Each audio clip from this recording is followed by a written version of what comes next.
الحمد لله نحمده ونستعينه ونستغفره ونؤمن به ونتوكل عليه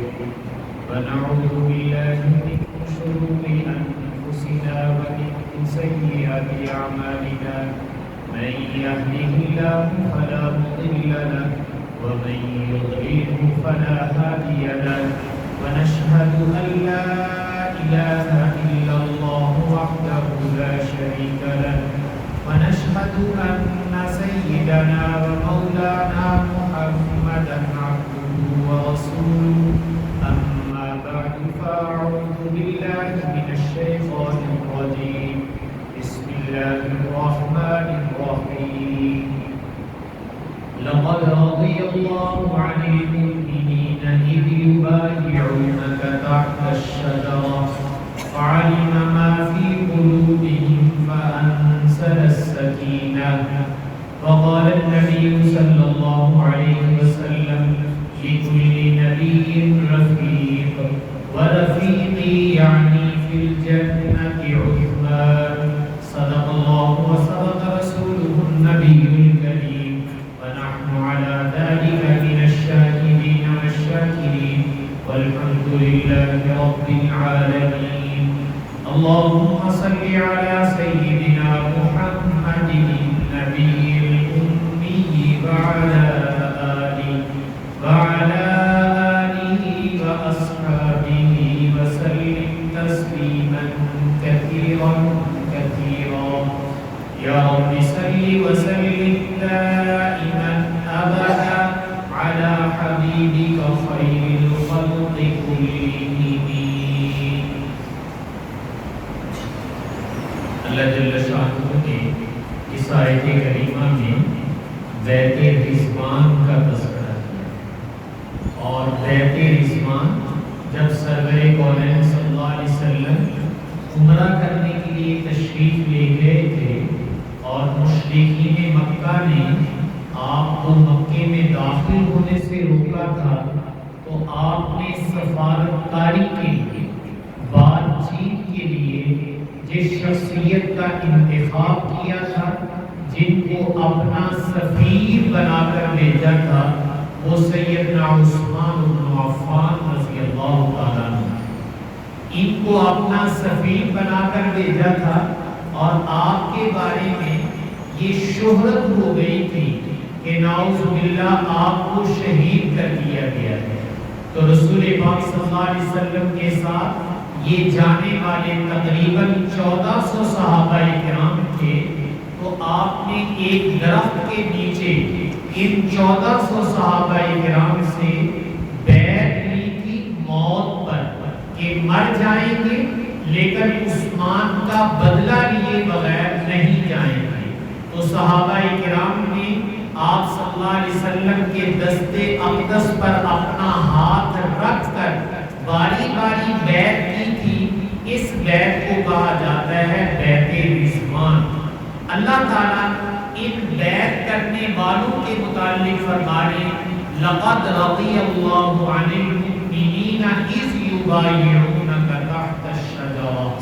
کہ اے میرے حبیب اللہ تعالیٰ اپنے راضی ہونے کا اعلان کرتے ہیں کہ اللہ تعالیٰ ان ایمان والوں سے راضی ہو گئے جب وہ آپ کے ہاتھ مبارک پر ایک درخت کے نیچے بیعت کر رہے تھے اللہ تعالیٰ نے ان سے اپنی رضا اور خوشنودی کا اعلان کیا ہے اور آگے اللہ تعالیٰ یہ بھی فرما رہے ہیں کہ جو کچھ ان کے دلوں میں تھا اللہ اس کو جانتے ہیں کہ یہ دل سے کتنے مخلص ہیں تو اللہ سے کوئی چھپایا نہیں جا سکتا اللہ تعالیٰ کو دلوں کے رازوں کو بھی جانتے ہیں تو اللہ ان کے دلوں کی کیفیت کو جان کر کہ یہ کتنے سچے اور مخلص ہیں اللہ قیامت تک کے لیے یہ اعلان فرما رہے لقد رضی اللہ عن المؤمنین اذ یبایعونک تحت الشجرہ فعلم ما فی قلوبہم کہ میں قیامت تک کے لیے اعلان کرتا ہوں اللہ ان سب سے راضی ہو تو اللہ تعالیٰ نے رضا کا اعلان کیا لیکن سوچو تو صحیح کہ ان 1400 صحابہ کرام کو جو اللہ کی رضا کا اعلان ملا تھا اس کا سبب کیا بنا تھا؟ تو اس کا سبب سیدنا عثمان رضی اللہ تعالیٰ کی ذات اقدس بنی، اس لیے کہ انہوں نے حضور کے ہاتھ میں جو ہاتھ رکھا تھا صرف اس لیے کہ حضرت عثمان کو اگر انہوں نے ظلمن شہید کیا ہے تو ہم اس کا بدلہ لے کر چھوڑیں گے۔ تو 1400 صحابہ کرام نے اس عزم کا جب اظہار کیا تو اللہ تعالیٰ نے کہا لقد رضی اللہ، تحقیق اللہ ان سے راضی ہو۔ تو اس سے پتہ چلتا ہے کہ بیعت رضوان جس شخصیت کے بدلے کے لیے لی گئی تھی، اللہ تعالیٰ نے اس پر اپنی رضا کا اعلان فرما دیا تھا۔ یہ مقام اور مرتبہ اللہ تعالیٰ نے سیدنا عثمان رضی اللہ تعالیٰ عنہ کو عطا فرمایا۔ اللہ تعالیٰ نے بہت اونچا مقام حضرت عثمان کو عطا فرمایا۔ آپ کے بارے میں آپ لوگ ایک لفظ سنتے ہیں ذی نورین، دو نوروں والا۔ آپ صلی اللہ علیہ وسلم نے خود فرمایا تھا کہ آدم علیہ السلام کی اولاد یعنی قیامت تک آنے والے لوگوں میں سے یہ اعزاز، یہ فضیلت صرف حضرت عثمان رضی اللہ تعالیٰ عنہ کو حاصل ہے۔ روئے زمین پر کسی شخص کی قسمت میں یہ نہیں ہوا کہ نبی کی دو بیٹیاں یکے بعد دیگرے اس کے نکاح میں آئی۔ یہ دنیا میں نعمت کسی کو نہیں ملی کہ نبی کی دو بیٹیاں یکے بعد دیگرے کسی کے نکاح میں آئی ہیں۔ آپ نے فرمایا یہ اعزاز صرف میرے عثمان کو حاصل ہے کہ اللہ تعالیٰ نے آپ کے نکاح میں سرور کونین صلی اللہ علیہ وسلم کی بیٹی پہلے حضرت رقیہ جب وہ انتقال فرما گئی، فوت ہو گئی، تو پھر حضرت ام کلثوم رضی اللہ تعالی عنہما، ان دونوں کا نکاح آپ نے حضرت عثمان سے کیا۔ تو گویا حضور کی دو بیٹیاں، دو لگتے جگر یکے بعد دیگرے حضرت عثمان کے نکاح میں آئیں۔ اور میں نے کہا اولاد آدم میں یہ اعزاز اگر کسی کو ملا ہے کہ نبی کی دو بیٹیاں کسی کے نکاح میں یکے بعد دیگرے آئیں، تو یہ صرف حضرت عثمان کو ملا ہے۔ روئے زمین پر کسی اور کو یہ اعزاز نہیں ہے۔ اسی طرح جب مکہ میں تھے تو آپ ہجرت فرما کر حضرت رقیہ کو لے کر حبشہ کی طرف گئے ہیں۔ تو آپ صلی اللہ علیہ وسلم نے جب اپنے اس داماد کو اور اپنی بیٹی کو روانہ کیا تو اس وقت بھی آپ نے ایک جملہ ارشاد فرمایا تھا۔ آپ نے فرمایا تھا کہ سیدنا ابراہیم اور سیدنا لوط علیہ السلام یہ دونوں پیغمبر ہیں، ان کے بعد اگر کسی جوڑے نے یعنی میاں بیوی نے اپنے گھر سے اللہ کے لیے ہجرت کی ہے، اپنے گھر کو اللہ کے لیے چھوڑا ہے، تو ابراہیم علیہ السلام کے بعد یہ سنت آج میرا داماد اور میری بیٹی ادا کرے۔ تو حضرت عثمان رضی اللہ تعالیٰ عنہ کو یہ احساس بھی ملا کہ ابراہیم علیہ السلام کے بعد میاں بیوی دونوں ہجرت کریں، اپنا گھر بار اللہ کے لیے چھوڑیں۔ اگر ابراہیم علیہ السلام نے یہ کیا تھا تو اس کے بعد آپ نے فرمایا میرے عثمان نے اس سنت کو زندہ کیا۔ تو اللہ تعالیٰ نے بہت سارے اعزازوں سے ان کو نوازا ہوا تھا۔ اللہ تعالیٰ نے رسول پاک صلی اللہ علیہ وسلم کے جو اوصاف و کمالات ہیں یہ صحابہ کرام کے اندر منتقل کر لیے تھے، لیکن ہر صحابی تمام کمالات میں عروج تک تو نہیں پہنچا، کیونکہ حضور کی ذات وہ تو اللہ نے منبع کمالات بنائی تھی۔ اب ہوا یہ ہے کہ آپ صلی اللہ علیہ وسلم کے جو اوصاف و کمالات ہیں وہ صحابہ نے اپنے اندر جذب کیے، اپنے اندر لے گئے ہیں، لیکن سب میں اعلیٰ مقام تو نہ حاصل کر سکے، لیکن ہر صحابی نے کوشش کی کہ میرے نبی کا کوئی وصف وہ میرے اندر اتنا اعلیٰ پیدا ہو جائے کہ میں اعلیٰ مقام حاصل کروں۔ ہمارے ہاں کہتے ہیں اگر کوئی ٹیچر ہو تو وہ کسی خاص سبجیکٹ، کسی خاص مضمون، کسی خاص کتاب کا ماسٹر ہوتا ہے، کہ صاحب یہ کون سے مضامین پڑھا سکتا ہے، تو کسی مضمون اور سبجیکٹ کا وہ ماسٹر بن جاتا ہے۔ صحابہ کرام نے بھی ایسے ہی کیا کہ رسول پاک صلی اللہ علیہ وسلم کے اوصاف و کمالات جس کو پکڑ لیا اس میں کمال حاصل کرنے کی کوشش کی۔ اور صاحبوں، کسی استاد کے کمالات کا پتہ کس سے چلتا ہے؟ یاد رکھنا، استاد کا کمال یہ نہیں ہے کہ خود بہت بڑا لکھا ہے اور خود جو ہے اس کا علم بہت اونچا ہے۔ یہ استاد بننے کے لیے یہ شرط نہیں ہے۔ استاد بننے کے لیے دو شرطیں ہوتی ہیں۔ ایک شرط یہ ہے کہ اپنے اندر علم اور عمل، تقویٰ اور دیانت بہت اعلیٰ درجے کا پایا جائے۔ نمبر دو، جو دوسری شرط اس سے بھی زیادہ ضروری ہے، اگر کسی نے استاد بننا ہے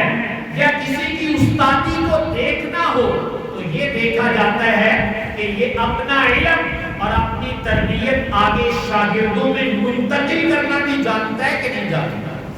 اگر اپنا یہ علم اپنے شاگردوں میں منتقل کر لیتا ہے، جس کو ہمارے محاورے میں کہتے ہیں اپنا رنگ اپنے شاگردوں پر چڑھا دیتا ہے،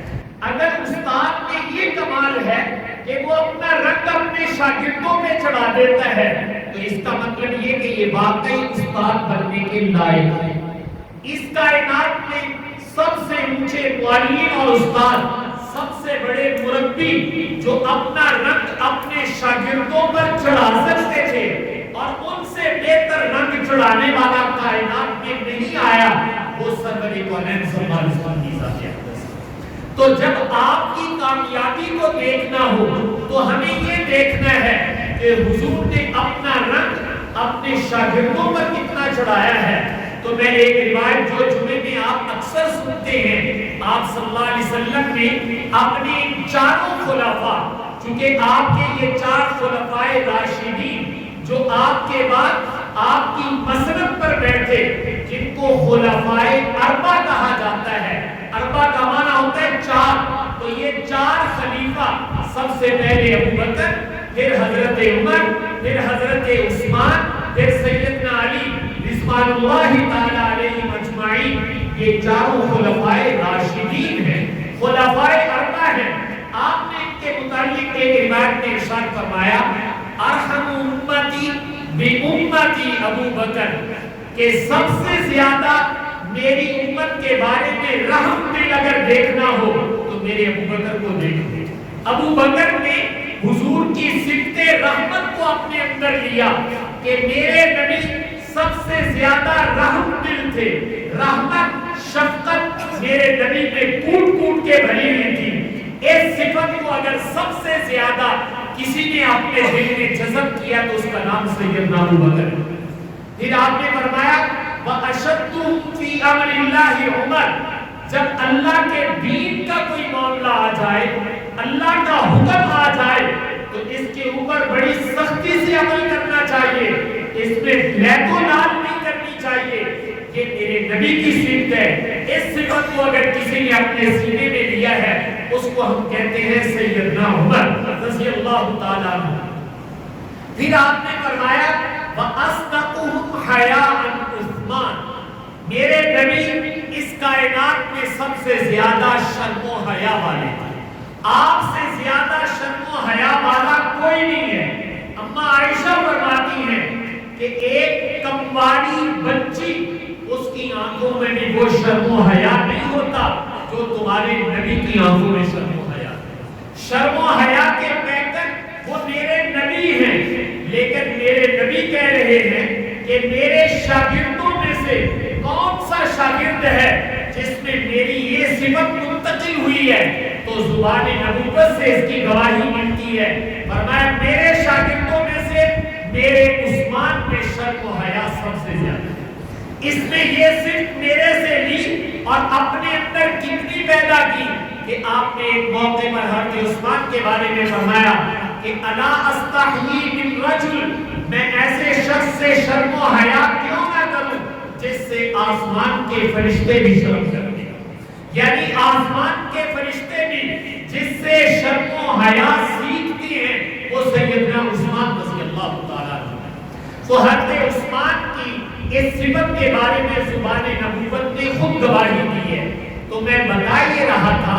کہ استاد کا کمال اگر دیکھنا ہو تو استاد کو نہیں دیکھا جاتا بلکہ استاد کے شاگردوں کو دیکھا جاتا ہے۔ استادی کا پتہ ہی اس وقت چلتا ہے کہ انہوں نے شاگردوں کے پلے کیا ڈالا ہے۔ خود بہت پڑھا لکھا ہے لیکن شاگردوں کو ایک لفظ بھی سمجھ میں نہیں آتا، یہ استاد کہلانے کا حقدار نہیں ہے۔ استاد وہ ہے جو گھول کر اپنے شاگرد کو پلا دے۔ اگر یہ ملکہ کائنات میں کسی کو ملا تو وہ میرے نبی کو۔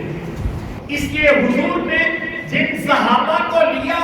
لے کر ان کو اس کمال تک پہنچایا ہے کہ قیامت تک شاگرد تیار کر کے دیے اور پھر گارنٹی بھی دی کہ میرے اس شاگرد میں صفت رحمت دیکھو، میرے اس شاگرد میں اللہ کے حکم کا پورا کرنا دیکھو، میرے اس شاگرد کے اندر میری شرم و حیا دیکھو، میرے اس شاگرد کے اندر میری قوت فیصلہ دیکھو۔ یہ آپ نے گارنٹی بھی ساتھ دی ہے، یہ تمغے بھی پہنائے ہیں، یہ تمغے چونکہ میرے نبی نے پہنائے ہیں۔ اور استاد پرکھنے کے بعد اپنے شاگرد کے بارے میں کوئی بات کہا کرتا ہے اور نبی جس کے بارے میں کہہ دے اصدقہم حیاء عثمان، یہ اس کے لیے اس کے ماتھے کا جھومر ہے، یہ اعزاز ہے کہ نبی خود کہتے ہیں کہ میرے اس شاگرد کے اندر شرم و حیا سب سے زیادہ پایا جاتا ہے۔ تو میں نے کہا حاصل تو حضور سے کیا ہے لیکن آپ صلی اللہ علیہ وسلم اس کی گارنٹی بھی دے رہے کہ واقعی اس کے اندر شرم و حیا سب سے زیادہ ہے۔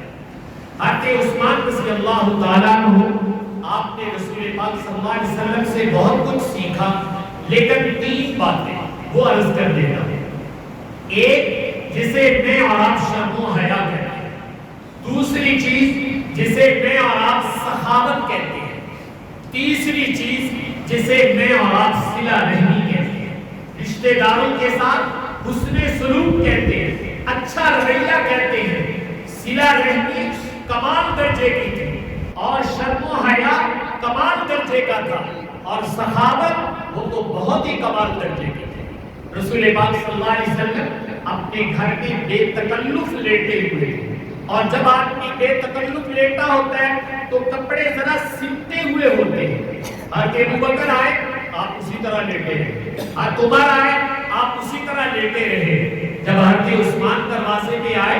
تو آپ نے اپنی چادر اپنے کپڑے وہ سارے ذرا درست کر لیے، ٹھیک ہو گئے۔ حضرت عثمان بھی آئے اور اس کے بعد جب چلے گئے تو حضرت عائشہ رضی اللہ تعالیٰ عنہ نے عرض کیا یا رسول اللہ میرے ابا جان آئے آپ اسی طرح بیٹھے رہے لیٹے رہے، جناب عمر آئے آپ اسی طرح لیٹے رہے، لیکن جب سیدنا عثمان آئے تو آپ نے اپنے کپڑے ذرا درست فرما دیے۔ تو آپ نے ارشاد فرمایا کہ عائشہ عثمان کی طبیعت میں حیا بہت تھا، اگر میں اسی طریقے سے جیسے اپنے عام کپڑوں میں انسان سمٹے ہوئے ذرا بیٹھا ہوتا ہے اگر میں اسی طرح رہتا تو عثمان شرم کی وجہ سے میرے ساتھ شاید بات بھی نہ کر سکتا۔ تو میں نے ذرا اپنے کپڑوں کو بالکل ٹھیک اور درست کر لیا تاکہ عثمان آئے تو شرم و حیا کی وجہ سے کہیں رک نہ جائے، اپنے دل کی بات کہہ سکے۔ اتنا اللہ نے شرم و حیا حضرت عثمان رضی اللہ عنہ کے مزاج کے اندر رکھا تھا۔ میں نے کہا یہ لیا حضوری سے تھا۔ تو بہرحال آپ کے شرم و حیا کی گواہی وہ رسول پاک صلی اللہ علیہ وسلم نے خود دی ہے۔ اور جہاں تک آپ کی سخاوت کا تعلق ہے تو یقیناً آپ کو جو غنی کہا جاتا ہے اللہ نے سخاوت کا وہ اعلیٰ مادہ پیدا کیا تھا جس کی نظیر خال خال ملتی ہے۔ جب غزوہ تبوک کا موقع آیا ہے اور آپ نے کھڑے ہو کر بار بار اعلان کیا کہ 100 اونٹ پھر 200 اونٹ پھر 300 اونٹ اور گھر سے جا کر 1000 اشرفیے اس زمانے کا جو سکہ تھا وہ لائے اور لا کر حضور کی جھولی میں ڈال دیا۔ آپ نے اپنی جھولی میں ڈال کر یوں ہاتھ ڈال کر اوپر نیچے کرنا شروع کیا اور اس کے بعد آپ نے ایک بات ارشاد فرمائی تھی ما ضر عثمان، عثمان کو کوئی نقصان نہیں پہنچے گا، ما عمل بعد ھذا، آج کے بعد یہ جو بھی عمل کرے گا اس کے عمل میں اس کو کوئی نقصان نہیں پہنچے گا۔ اور ایک موقع پر آپ نے جب خدمت کی تو رسول پاک صلی اللہ علیہ وسلم نے 3 دفعہ اللہ تعالیٰ کو گواہ بنا کر کہا کہ باری تعالیٰ میں اس سے راضی ہوں، آپ بھی راضی ہو جائیں، میں اس سے راضی ہوں، آپ بھی راضی ہو جائیں، میں اس سے راضی ہوں، آپ بھی راضی ہو جائیں۔ اور مسلمانوں سے کہا تم بھی میرے عثمان کے بارے میں یہی دعا کرو۔ تو آپ صلی اللہ علیہ وسلم نے مختلف مواقع پر خوشیوں کا اظہار کیا اور کمال درجے کی خوشیوں کا اظہار کیا۔ ایک موقع پر مدینہ طیبہ میں تھے اور قحط پڑا ہوا تھا، جیسے ہمارے زمانے میں سامان منتقل کرنے کے لیے کنٹینر وغیرہ استعمال کرتے ہیں، تو اس زمانے میں اونٹ ہوتے تھے۔ 1000 اونٹ کا قافلہ سامان لے کر مدینے پہنچ رہا ہے اور مدینے کے تاجر کہہ رہے ہیں کہ ہمیں بیچ دو، اور آپ نے نفع پوچھا تو آخری ریٹ یہ لگا کہ 10 روپے کی چیز ہم آپ سے 15 میں خرید لیں گے۔ تو سیدنا عثمان رضی اللہ عنہ نے فرمایا کہ مجھے اس سے بھی زیادہ ریٹ لگ رہا ہے، اور پھر آپ نے فرمایا وہ یہ کہ 1 روپے کی چیز کم از کم 10 میں میرے سے خریدی جا رہی ہے، جو 1 روپے مارکیٹ میں ریٹ ہے میرے سے 10 میں خریدی جا رہی ہے۔ انہوں نے پوچھا وہ کون ہے؟ تو حضرت عثمان نے فرمایا کہ میں نے اپنا یہ سارا قافلہ اپنے اللہ کے ہاتھ میں بیچ دیا، اور یہ اہل مدینہ کے لیے میری طرف سے وقف ہے کہ اہل مدینہ آئیں اور اپنی اپنی ضرورت کے مطابق غلہ، خرد و نوش کا سامان جتنی ضرورت ہے لے کر چلے جائیں۔ میں بیچنا نہیں چاہتا بندوں کے ہاتھ میں، میں اپنے اللہ کے ہاتھ میں بیچتا ہوں، اور پورا 1000 اونٹ کا قافلہ اہل مدینہ کے لیے وقف کر دیا تاکہ مدینہ والوں کی تنگی دور ہونی چاہیے۔ حضرت عبداللہ ابن عباس رضی اللہ تعالیٰ عنہ فرماتے ہیں کہ اسی دن میں نے خواب دیکھا، رسول پاک صلی اللہ علیہ وسلم سفید رنگ کے ترکی گھوڑے پر سوار ہیں اور بڑا اچھا سا لباس پہنا ہوا ہے اور تیزی سے جا رہے ہیں۔ میں نے روکا، میں نے عرض کیا یا رسول اللہ ملاقات کو بہت دل چاہتا تھا، آپ کہاں تشریف لے جا رہے ہیں؟ تو آپ نے ارشاد فرمایا کہ میرے عثمان نے اہل مدینہ پر اپنا تجارتی قافلہ وقف کیا ہے، اللہ نے خوش ہو کر جنت میں اس کا نکاح ایک خاص حور کے ساتھ کیا ہے، اس میں شرکت کے لیے میں بھی جا رہا ہوں۔ تو یہ اللہ تعالیٰ نے یہ اعزاز جناب سیدنا عثمان رضی اللہ تعالیٰ عنہ کو عطا فرمایا تھا۔ یہ 18 ذی الحجہ، آج 19 ہے، کل کا دن جو گزرا ہے 18 ذی الحجہ، یہ حضرت عثمان رضی اللہ تعالیٰ عنہ کا یوم شہادت ہے۔ آپ کو جو مدینہ طیبہ میں شہید کیا گیا تھا تو وہ 18 ذی الحجہ کو کیا گیا تھا، اور قربان جائیں صحابہ کرام کے یہ اتنے مقدس اور پاکیزہ لوگ تھے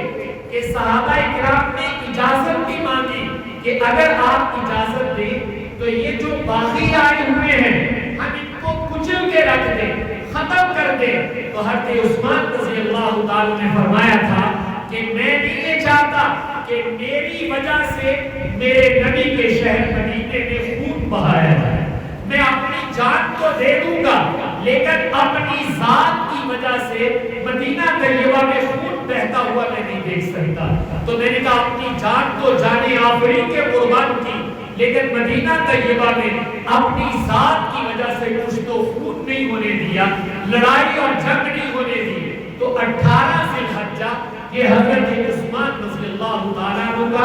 یوم شہادت ہے، اور آپ اسلام کے تیسرے خلیفہ ہیں۔ حضرت عمر کے بعد آپ کو خلیفہ بنایا گیا، تقریباً 12 سال آپ خلیفہ رہے ہیں، خلافت کے اوپر آپ قائم رہے، اور اس کے بعد شہادت کا جام نوش فرمایا۔ رسول پاک صلی اللہ علیہ وسلم نے بعض موقعوں پر یہ بتایا بھی تھا کہ ایک فتنہ آئے گا، اور آپ کی طرف اشارہ کر کے کہا تھا کہ یہ شخص اس فتنے میں حق پر ہوگا۔ اور ایک موقع پر آپ نے فرمایا تھا عثمان اللہ تعالیٰ تمہیں ایک قمیص پہنائیں گے، خلافت کو قمیص کے ساتھ تشبیہ دی، اور فرمایا لوگ اس کو اتارنا چاہیں گے لیکن تم نے اتارنا نہیں۔ تو مدینہ طیبہ میں 18 ذی الحجہ کو آپ کو شہید کیا گیا، اور بڑے دردناک طریقے سے شہید کیا گیا۔ جب آپ کی شہادت ہوئی ہے آپ اس وقت بھی تلاوت فرما رہے تھے، اور قرآن پاک کی آیت فَسَيَكْفِيكَهُمُ اللَّهُ، جب آپ کے اوپر وار کیا گیا تو آپ کے خون کے قطرات قرآن پاک کی اس آیت پر، آج بھی وہ قرآن جو ہے بعض جگہوں میں ازبکستان وغیرہ میں اس کو محفوظ کیا گیا ہے، جس قرآن کی تلاوت کرتے وقت حضرت عثمان کا خون بہا تھا۔ اللہ تعالیٰ نے قرآن پاک کی تلاوت کا اعلیٰ شرف عطا فرمایا تھا۔ صائم الدہر روزہ اکثر رکھتے تھے اور رات میں بعض دفعہ پورا قرآن اب ایک رکعت کے اندر تلاوت فرما لیتے ہیں۔ تلاوت کا اہتمام بھی، روزے کا اہتمام بھی، اور میں نے کہا صلہ رحمی، سخاوت، شرم و حیا، یہ وہ اوصاف ہیں جو آپ کی زندگی کا ترہ امتیاز ہے، اور امت کو یہ بتا کر گئے کہ ہم نے اپنے نبی سے جو سیکھا تھا وہ زندگی بھر اپنے اندر قائم رکھا ہے۔ تو یہ پیغام بھائیوں میرے اور آپ کے نام ہے۔ ایک بات کہہ دیتا ہوں، پھر انشاءاللہ تفصیلاً اس پہ آئندہ جمعہ عرض کر دوں گا۔ صحابہ کرام جن کو ہم رسول پاک صلی اللہ علیہ وسلم کے اولین شاگرد کہتے ہیں، صحابہ کرام کو جب بھی دیکھنا ہو تو کس آئینے میں دیکھا جائے؟ آپ جانتے ہیں اگر شیشہ جتنا صاف ستھرا ہوگا تو اس میں تصویر بھی صاف ستھری نظر آئے۔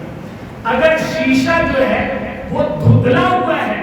وہ صاف ستھرا نہیں ہے، تو دھندلے ہوئے شیشے میں کبھی بھی تصویر صاف نظر نہیں آتی ہے۔ صحابہ کرام کو اگر آپ کسی آئینے میں دیکھنا چاہتے ہیں تو روئے زمین پر سب سے صاف ستھرا شیشہ اسے قرآن کہا جاتا ہے۔ قرآن سے زیادہ صاف ستھرا شیشہ وہ مجھے اور آپ کو کائنات میں نہیں مل سکتا ہے۔ اگر میں نے اور آپ نے صحابہ کی تصویر دیکھنی ہو کہ صحابہ کیسے مقدس لوگ تھے تو میں نے کہا اس کا بہترین شیشہ اسے میں اور آپ قرآن کہتے ہیں۔ چونکہ یہ شیشہ صاف ہے، اس میں صحابہ کی تصویر بھی آپ کو صاف نظر آئے۔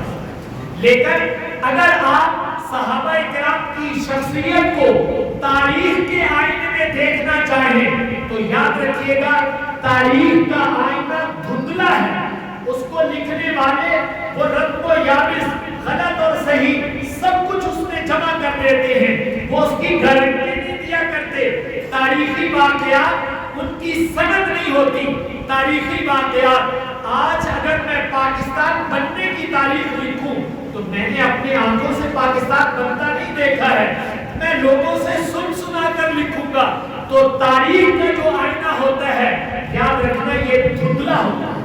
اور قرآن یہ سب سے زیادہ صاف اور شفاف آئینہ ہے۔ تو اگر میں اور آپ کبھی صحابہ کو پرکھنا چاہیں کہ حضور کا رنگ صحابہ پر کیا چڑھا تھا تو میں نے آپ سے کہا ہے کہ آپ نے قرآن کے آئینے میں دیکھنا ہے تو صحابہ کا چہرہ صاف نظر آئے گا۔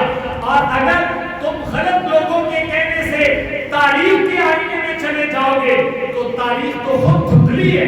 وہ تو خود صاف اور شفاف نہیں ہے، اس سے چہرہ بھی کبھی صاف اور شفاف نظر نہیں آ سکتا۔ اس لیے صحابہ کرام یہ حضور کے اولین شاگرد تھے۔ اگر میرے نبی کا رنگ ان پہ نہیں چڑھا ہے تو آگے والوں پہ بھائی کیسے چڑھ سکتا ہے؟ اس لیے یہ ماننا پڑے گا کہ حضور کائنات کے سب سے بڑے معلم اور مربی ہیں، اور جن کو حضور نے تعلیم دی تھی ان جیسے شاگرد قیامت تک پیدا نہیں ہو سکتے۔ اور ان میں سے میں نے کہا ایک شاگرد جناب سیدنا عثمان ہیں جن کو کامل الحیاء والایمان کہا جاتا ہے۔ اللہ نے شرم و حیا میں، سخاوت میں، اور اسی طریقے سے اپنے رشتہ داروں کے ساتھ صلہ رحمی میں وہ کمال عطا فرمایا تھا جو باقی صحابہ کو نہیں ملا، اور گارنٹی خود حضور نے دی ہے۔ تو ہم بھی سیدنا عثمان رضی اللہ تعالیٰ عنہ کی زندگی کے